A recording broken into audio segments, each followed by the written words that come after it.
Okay, so I know that you probably usually come to my channel to learn tips and tricks about how to ace your next product marketing interview, but this video is a little different. And I feel compelled to make a kind of different video because honestly, the market is so brutal right now. And I've been meeting with a lot of PMM hopefuls lately who have so much to offer and such potential and the right experience, and they're doing everything right.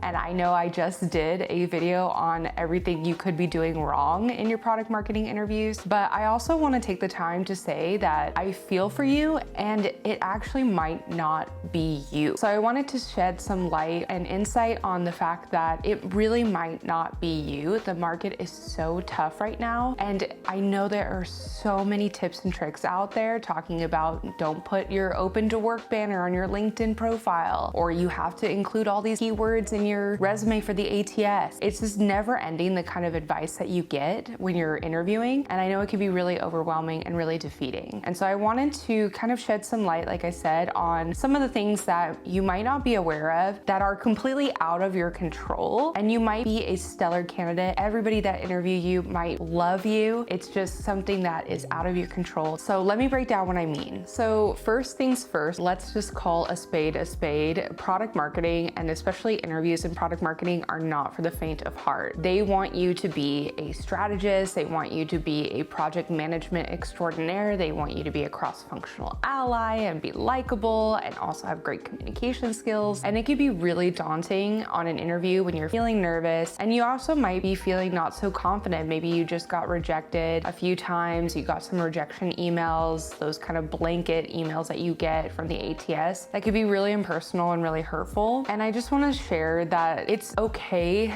to feel overwhelmed, and it's okay to mess up on an interview, and maybe you didn't say a certain answer completely perfect, and maybe you were really nervous on an interview that you really care about, and that's okay. I really want to share that I have interviewed so many times. I've interviewed at hundreds of companies, and of course I haven't gotten all of those jobs. At the end of the day, you're speaking to a person. And so my suggestion is to practice so you feel more at ease when you're on your interviews with answering common questions that you know you're gonna get, like walk me through your resume, or tell me what do you think product marketing is. These are very common questions on interviews. But I will say that, again, the hiring manager is a person, right? They have their own biases, their own prejudices, unfortunately. And that brings me to my next point more in detail. Hiring managers can be messy, they can be contradictory, and I'm not, of course, speaking about all hiring managers. There's great hiring managers out there and great PMM leaders. But I just want to reassure you that it's very common for hiring managers to be extremely narrow-minded. And what I mean by that is I've even had personal experience most recently when I interviewed. I showed them that I had direct PMM experience. I met all of the criteria on the job description. I led product launches that made a good amount of revenue for companies. But because I didn't have XYZ niche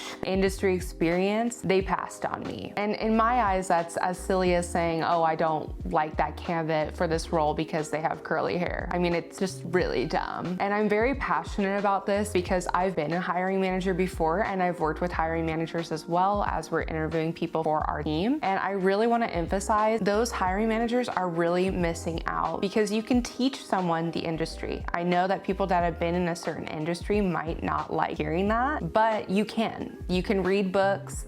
The right person is going to be proactive in wanting to learn more about their customers and the industry that they're in. But in my experience, you cannot teach people how to be hardworking. You can't teach them how to have good time management skills. You can't teach them to have a good attitude and work well with others and be resilient and adaptable. I talked about that in my other product marketing videos in the past, that product marketers need to be adaptable and flexible, and they need to be likable. And these are just things that you can't teach people. And I want to bring this up because I recently spoke to an amazing potential candidate for product marketing roles out there. And she had great experience. She had direct PMM experience, so she wasn't fresh to the role. She also just graduated graduated with an MBA, so she's really primed for a great product marketing role. And she's still getting rejected by some companies because she doesn't have specific niche industry experience, which I'm sorry, that's just bullshit.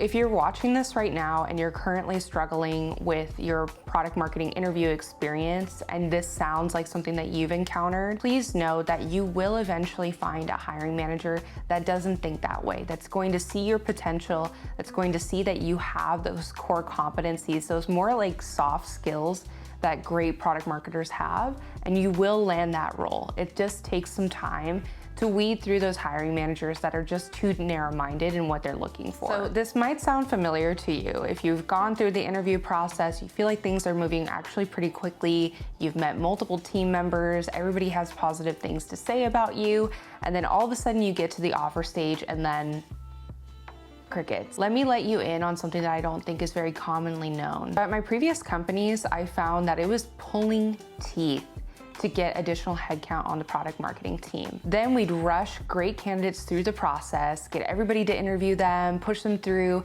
and then we get to the final stage of offering the position to the candidate, and the higher ups would ask for a detailed explanation and justification for the role, which is wild. Or even worse, the role would be approved, but then we would go through the whole process, we'd get to that offer stage again, and then they would tell us that we had to hit a certain quota for the quarter in order to actually hire that person and offer them the role. And I cannot tell you how many times this has happened in my experience, and it's awful for everyone involved. Those that interviewed the candidate feel awful that they rushed them through this process, got them really excited about the role, and then no offer. And of course, this is really horrible for that candidate that was really looking forward to the role, really felt like they were almost there, and it can feel a lot like rejection. If you've gone through this experience or you're currently going through this experience and feeling like you're kind of just waiting for an answer, I'm really sorry that you're going through this. And please note again that this is nothing to do with you and your competency as a product marketing candidate. 9 times out of 10, if you got all the way to that offer stage,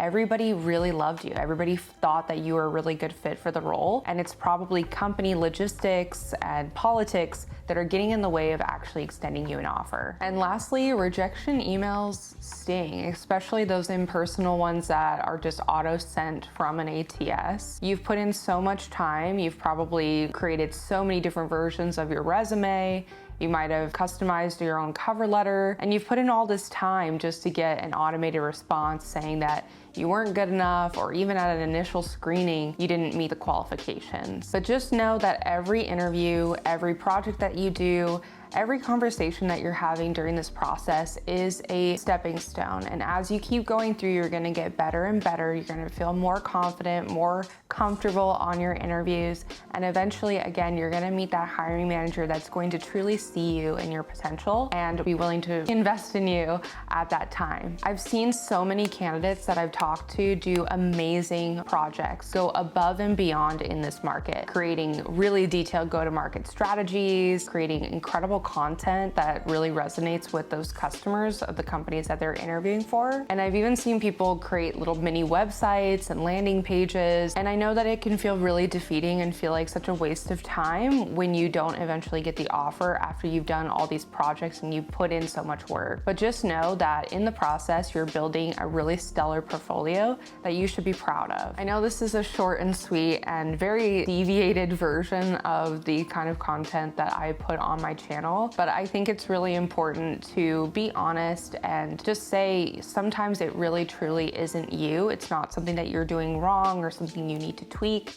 It's just things outside of your control, and it's just gonna take time. I feel really compelled to speak to this because, again, I've been meeting with a lot of PMM hopefuls who are currently interviewing, and they're sharing with me, what their experience is like, what they've worked on, all the things that they've done. And honestly, I'm so blown away. I really do think that for many of the people that I've been speaking to, it's just a matter of time, and companies are scared. They're really scared to invest in people right now that don't meet every single little criteria. But I have worked and seen candidates who don't even have PMM experience, or maybe they're lacking in a certain area, but the hiring manager again saw that they were hardworking, that they're proactive, that they're cross-functional and likable and adaptive, and they've landed their first PMM role. So it's not that one word that you said wrong on your interview because you were nervous, or maybe you didn't include enough of the ATS friendly jargon on your resume. Sometimes it truly isn't you. And I just want you to know that I know the market is extremely tough right now, but you've got this. Just keep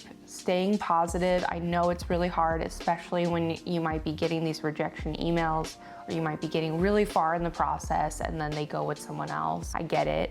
I really have been there, but you will again find that hiring manager and that company that is ready to invest in you. It'll just take a little bit of time. So hang in there and you've got this. I hope that this video was helpful. Again, I know that it's really different from what I usually do, but I also hope that it might spark some encouragement in your PMM journey. And if you're open to it, I'd love if you could schedule some time with me, just a 30-minute call, for me to understand how your interviewing process has been going, just learning about your challenges and how I can potentially help you. I promise this isn't a sales call. It's just for me to understand a little bit more about what people are going through in the job market right now. So again, feel free to click on the link below to my Calendly and you can schedule a time with me, or you can go to the pinned comment on this video as well and schedule time there. Thanks again for watching, and I'll catch you in the next one.